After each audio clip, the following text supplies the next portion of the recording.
She wasn't shivering. That was the detail that caught him. Any other child standing on a Chicago pavement at 2 a.m, sub-zero wind howling off the lake, wearing nothing but a sleeveless red dress, would have been shaking, weeping, pleading with the bouncers outside the city's most exclusive underground club. But this little girl just stood there, her deep warm brown skin a stark contrast against the falling snow, a brown teddy bear clutched to her chest. She watched him approach with large, wary eyes, calculating the moment like a soldier assessing an enemy line. "Mister, can I stay with you tonight?" The words didn't tremble. She asked it not as a child begging for a favor, but as someone who had simply run out of safe places and decided to roll the dice on a dangerous one. Kim Ji-suk had stepped out of his black sedan with his mind locked on violence. He was a man who moved through the city's underworld with surgical precision, and tonight, he had a territory dispute to end and men waiting to be broken. He paused on the frozen pavement. He looked at the girl, her dark mini-puffs catching the cold neon light, and then he looked at the club's muscle, whose heavy hand was already reaching out to shove her back into the alley. The guard froze mid-reach, pulling his arm back as if he'd touched a live wire. The sudden, lethal shift in Ji-suk's expression was the only warning he needed. Slowly, Ji-suk crouched down until he was at her level. The snow collected on his slicked-back hair and the rolled-up sleeves of his crisp white shirt. Behind him, 3 heavily armed enforcers stood completely paralyzed in the biting wind, because none of them had ever seen their boss lower himself to the street. Not for anyone. "What's your name?" She studied him. She didn't look at the sharp, intimidating angles of his face or the dark tattoos creeping up his neck. She looked right through to the thing behind his eyes, listening closely before deciding what to give away. Tendai. Then, her grip on the bear shifted, revealing a tarnished silver locket resting against the thin red fabric of her dress. "My mom told me, if the bad men came, I had to run until I found the man with the dark mark." Ji-suk extended his arm, his forearm resting near her shoulder. The dark, jagged ink running across his skin perfectly matched the crest engraved on her locket. Tendai's large eyes widened slightly. She didn't flinch away from his hardened, underworld look. Instead, she reached out one small finger and traced the edge of the tattoo. 10 years. A decade since a woman with the exact same deep brown eyes had pulled him from a burning wreck, hidden him, and paid for his life with hers. 10 years of carrying an unpayable debt, and now a little girl in a red dress had just walked out of the freezing night to collect it. He didn't hesitate. He stripped off his heavy suit jacket and draped it over her small shoulders, his hand gently steadying her. He looked up at his stunned head of security over the top of her head. "Tell Chef Han to clear the kitchen and get the penthouse warm." Ji-suk reached out, his ink-covered hands steady, palm open. Tendai looked at it. She measured it for 3 long seconds. Then her small, freezing fingers slipped into his. Holding her bear tight against her side, she walked with him past the velvet ropes, his massive jacket trailing behind her in the snow. Nobody said a word, because every man standing on that freezing curb knew that the 60 seconds that just happened had changed the rules of their world forever. If you enjoy dramatic Korean mafia boss stories, powerful black female leads, make sure you subscribe to this channel and turn on the bell so you never miss a story. Now let's talk about the baby at the center of this. The elevator doors slid open, bringing them straight into the penthouse. Tendai stepped out of the quiet metal box and froze. She had never been in an elevator before. She had certainly never stood this high above the ground. Floor-to-ceiling glass wrapped around the huge room.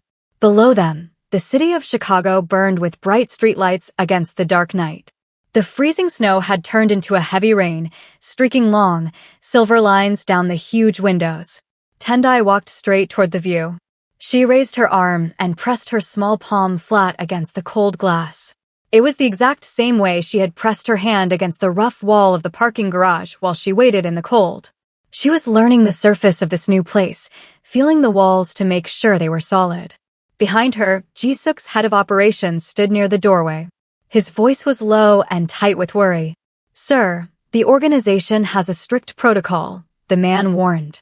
"No outside attachments. No dependents. No pressure points." Ji-suk kept his dark eyes focused on the little girl at the window.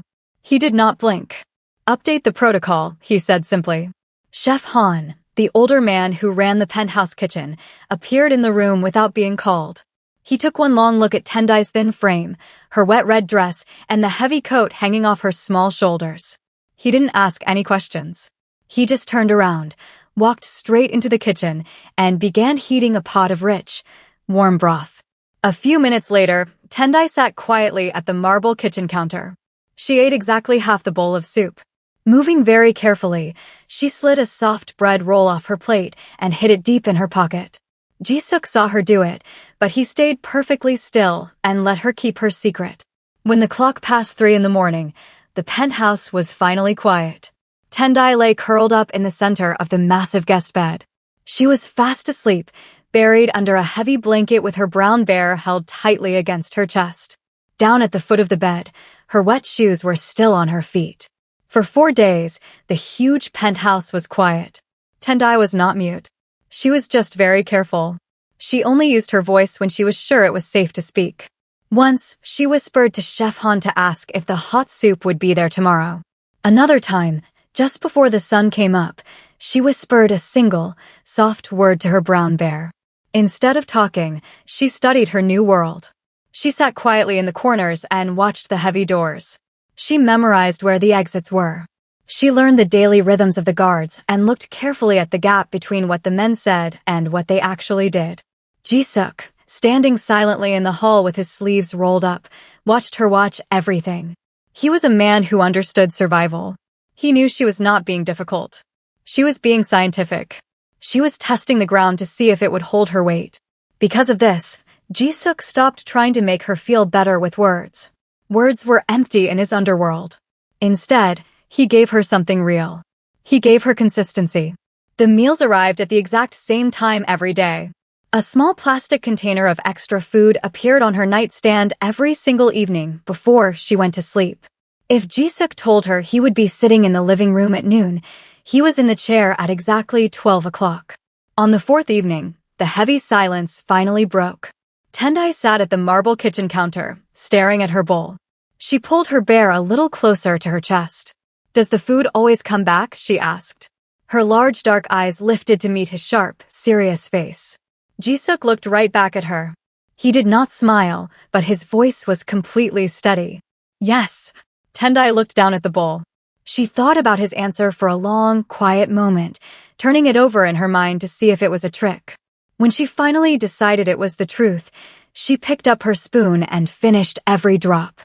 It was their first dinner sitting together at the big dining table. Tendai sat directly across from Jisuk. She had propped her brown bear against the edge of the heavy wood, keeping it close. As she ate, her movements were slow and careful. She took small, measured bites, making sure not to make a sound or drop a crumb. Jisuk watched her with his usual sharp focus. He noticed a tiny shift in her posture. Under the table, her hand moved in a quick, practiced way. It was a motion that would be invisible to anyone who was not paying his specific kind of attention. She was quietly slipping a piece of soft bread into the pocket of her borrowed sweatshirt. He did not say a word. He sat perfectly still and let her finish hiding the food. When her hand was still again, Jisuk stood up and walked into the kitchen. He returned a moment later carrying a small plastic container. It had a tight-fitting lid to keep food fresh. On the side, Chef Han had neatly written Tendai's name in dark marker. Jisuk set the container down right next to her bowl. He didn't make a big deal out of it. He just placed it on the table and picked up his own spoon. "There is always more here," he said quietly, keeping his dark eyes on his own plate. "You don't have to carry it in your pockets." He didn't look up to watch her reaction. He just gave her the space to decide. Under the table, Tendai's small hand slowly returned empty. She reached into her pocket, pulled out the piece of bread, and placed it back onto her white plate. She took a small bite right there in the room. She was eating in the present moment, like someone carefully testing whether the present was finally a safe place to be. The room stayed quiet and calm. It held. She finished the bread. Later that night, before she went to sleep, Tendai filled the new container to the very top. She didn't do it because she thought Jisuk was lying. She did it because trust is not a light switch that just flips on. Trust is a practice. And very carefully, she was beginning to practice. Lieutenant Park Seo-jin was 33 years old and a former Special Forces soldier. He was the man Ji-suk sent when a dangerous job had to be done perfectly. But today, the entire security team had voted for him to do something else. He was chosen to handle what Tendai's new safety file called structured playtime. When Seo-jin walked into the living room, he found it completely changed. A heavy book about tall buildings was now a dining table. 3 soft throw pillows were placed around it like honored guests. In front of each pillow sat a tiny cup of barley tea, poured with extreme care. Tendai sat at the head of the setup in a huge sweatshirt. Her brown bear was right next to her. She was running this tea party with the serious, focused face of a world leader. "You're late," she said. "That's your seat." She pointed to a floor pillow with a string tassel. Seo-jin looked at the floor. He sat down. His large knees came all the way up to his chest. He was a tough, hardened man who was never built to sit on a living room rug. Moving very slowly, he picked up the tiny teacup using just 2 fingers. Tendai pointed to her bear. "His name is Kofi," she said. Then she pointed to the empty pillow across from him. "That is Sunday. She doesn't talk much. She is still deciding if she likes people." Seo-jin looked right at the empty pillow. "I understand that," he said. His voice was completely honest and serious. Tendai stared at the large soldier for 3 long seconds. Then, for the very first time, she smiled. It was bright, open, and entirely the smile of a little girl. It stayed on her face for exactly 4 seconds before she carefully tucked it away again. But it happened. Out in the quiet hallway, Ji-suk saw the whole thing. He stayed in the shadows and did not step into the room to announce that he was there. Instead, he turned around, walked quietly back to his dark office, and stood staring out the cold glass window for a very long time. It was 2 in the morning. The sound that came through the wall was not a loud scream. It was smaller than a scream and much worse. It was the low, steady sound of a child who had learned a long time ago that crying out never changed anything. Ji-suk was working at his desk, but the moment he heard it, he was moving. He reached the dark hallway before he even realized he had stood up. The heavy door to the guest room was open just 2 inches. He pushed it gently. Tendai lay frozen in the bed. Her knees were pulled tight to her chest, and her eyes were squeezed shut against a nightmare happening entirely in her own mind. Her small hands gripped her brown bear so hard her knuckles had turned white. Ji-suk walked in and sat on the very edge of the mattress. He did not sit close enough to scare her. He just stayed there, a calm and steady shape in the dark room. 30 seconds passed. Then 40. Slowly, her fast breathing began to shift. Deep inside Ji-suk's memory, an old song surfaced. It was just 8 simple lines. He remembered his grandmother singing it in a small apartment in Busan when he was 5 years old, while the dangerous streets outside were loud with fear. Ji-suk began to sing. His voice was not perfect, but it was low, quiet, and deeply true. As the melody filled the room, Tendai's tight shoulders began to drop. Her crushing grip on the bear finally loosened. By the time he sang the song for the 3rd time, her dark eyes fluttered open. They were heavy with sleep, slowly returning to the real world. She looked around and found the room. Then she found him, still sitting there, exactly where he had been. She looked at his face and spoke a single word. "Appa." It was not a question.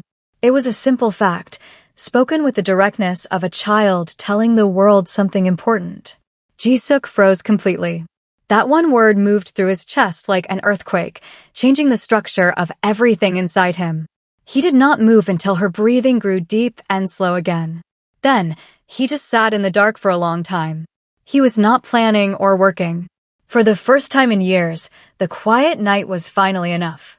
The new threat did not arrive with loud shouts or heavy weapons. It arrived simply as neat, white paper. A man named Dae Jung-woo sent a formal legal notice to the penthouse. His organization claimed they had the official right to take back a little girl who matched Tendai's exact description. The document was perfectly typed, stamped, and carefully worded. It was a very quiet, dangerous kind of violence. It did not need to break down doors, because it had the heavy power of the law behind it. Ji-suk sat at his dark desk and read the notice once. His face did not change. He set the paper down flat on the wood, picked up his phone, and called the head of his operations. Find everything this foundation has touched in the last 3 years, Jisuk ordered, his voice cold and completely steady. Start by tracking their money. Then, follow the money straight to the children. After hanging up, he made one more quick call to his top lawyer. Then, Jisuk stood up, left his office, and walked straight to the bright, warm kitchen. Inside, Tendai was standing on a small wooden step stool. She was helping Chef Han fold soft pieces of dough to make dumplings. Her small brown hands were dusted in fine white flour. She held a folded dumpling carefully in her palm, studying it with her large, dark eyes. Chef Han, she asked softly, do you think the dumplings know they are going to be eaten? Or do they just think they are traveling somewhere new? Jisuk quietly pulled out a tall stool and sat down at the marble counter. He did not say a single word about the dangerous papers waiting in his office. He just rested his arms on the table and watched her work. He stayed there for exactly 40 minutes, listening to her talk about the traveling dumplings. The legal threat could wait in the dark. He had finally learned that some things in life become the most important priority simply by existing in the room. Exactly 12 days after the quiet paper threat, the loud one arrived. It was 11:47 at night. The men sent by Daejung Woo did not just knock on the front door. They came from 3 different directions at the exact same time. They were careful and deadly, breaking into the parking garage, the service floor, and the high roof. They had secretly broken the security of the building next door a whole week ago just to reach the top. Jisuk's computer screens flashed red. He had exactly 9 minutes of warning. He moved fast, sending Tendai, Lieutenant Park Seo-jin, and Chef Han deep into the penthouse's hidden vault. The safe room was built of thick concrete. It had its own power and a heavy steel door that was 8 inches thick. Only one key could open it. Before Seo-jin could lead her away, Tendai stopped in the doorway of the dark war room. She looked at Jisuk the way she looked at everything. She did not just look at his face or his dark tattoos. She looked right into the space behind his eyes. She walked up to him, reached out, and pressed her small brown palm flat against the center of his chest. She held her hand steady over his heart for 3 long seconds. Then, she pulled her hand back and tucked Kofi the bear tightly under her arm. Come back, she said. It was not a sad plea. It was a clear rule. Down inside the silent concrete room, Tendai sat quietly on the floor.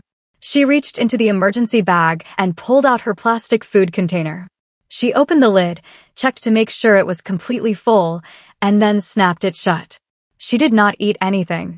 She just held the heavy container in her lap, exactly the same way she held her bear. She had learned to hold tightly to the things that proved she was going to be safe. She sat and waited for the heavy steel lock to turn. In her own mind, she decided exactly who would be standing on the other side. When the heavy door finally swung open, she crossed the quiet room in 5 fast steps. She threw both arms around Jisuk's waist. He held her tight, and for a long time, neither of them said a single word. Chairman Daejung Woo was a very important man. He stood on a bright stage at a fancy charity party in the Gold Coast, smiling as the crowd clapped loudly for him. He looked completely relaxed and safe. He had never once stopped to think that his downfall might arrive as a quiet man in a dark suit, sitting alone in the very back row of the hotel ballroom. The real meeting did not happen on the bright stage. It happened later in a small, hidden room that was not listed on any map of the building. Jisuk sat across a plain table from the chairman. Between them rested a thick folder. Inside the folder were 18 months of secret banking records. It showed exactly how 17 children had been moved like objects through Woo's foundation. A business card for a federal agent was clipped right to the front cover. Jisuk did not raise his voice. He did not act angry or slam his hands on the table. He just explained the situation the same way he explained everything, completely and with zero room for a mistake. Then, Jisuk pulled out one more piece of paper and set it next to the heavy folder. It was an official adoption document. Tendai's name was printed clearly on the very first line. Jisuk's name was printed on the second. Every single box was filled out. Every legal rule was perfectly followed. You have 2 choices, Jisuk told him, his voice low and flat. Both of them end the exact same way for your foundation. Only one of them ends differently for you. Wu looked at the thick folder of evidence. Then he looked at Jisuk's cold, dark eyes. Slowly, his hand shaking slightly, the chairman picked up a black pen and signed his name on the line. Jisuk picked up the finished paper. He stood up and buttoned his dark jacket. He looked down at the ruined man for one last moment. When I found her, she had to ask me if her food would always come back, Jisuk said quietly. That is what your system turned her into. I will spend the rest of my life making sure she never has to ask a question like that again. Jisuk left the folder on the table and walked out the door. He stepped outside into a cool Chicago evening that, for the first time in a very long time, was not threatening to rain. Spring had barely arrived. They walked quietly through the city park. Jisuk was not wearing a dark, heavy suit today. Instead, he wore a soft, gray-blue jacket. Tendai had picked it out for him. She told him it looked exactly like the sky when it finally decided to be nice. Tendai walked beside him in bright, new white sneakers. Her brown bear, Kofi, was tucked safely under her arm. Inside her small bag rested her plastic food container. It was completely full, just like every morning. But she was no longer carrying it because she was afraid of starving. She carried it now simply for the warm comfort of knowing it was there. They found a quiet wooden bench near the edge of the large lake. Tendai climbed up next to him and stared out at the rolling water for a long time. It is big, she said. Yes, Jisuk answered. Is it bigger than the river? Much bigger. She thought about this carefully. Does it belong to anyone? No, he said gently. Tendai nodded her head. She looked deeply satisfied, acting like a person who already knew the correct answer and was just happy the world got it right. After a few quiet minutes, she unzipped her bag and took out the container. She popped the lid open and ate a single plantain chip in the bright sunlight, keeping her dark eyes on the water. Then, she held the plastic container out to him. Jisuk reached in and took a piece for himself. They sat just like that, a quiet man in a sky-blue jacket and a little girl with a worn teddy bear. They shared their food while the busy city moved behind them. The huge lake rolled on, and the pale spring sun did the very best it could to keep them warm. Slowly, Tendai leaned sideways until her head came to rest gently against Jisuk's strong arm. Her new white sneakers swung back and forth over the grass. She was a child who had finally found the present moment. After testing every rule and checking every door, she had decided this was a place worth staying in. Jisuk stayed completely still and let her small weight settle against him. It was finally enough. By every single measure that mattered, it was everything.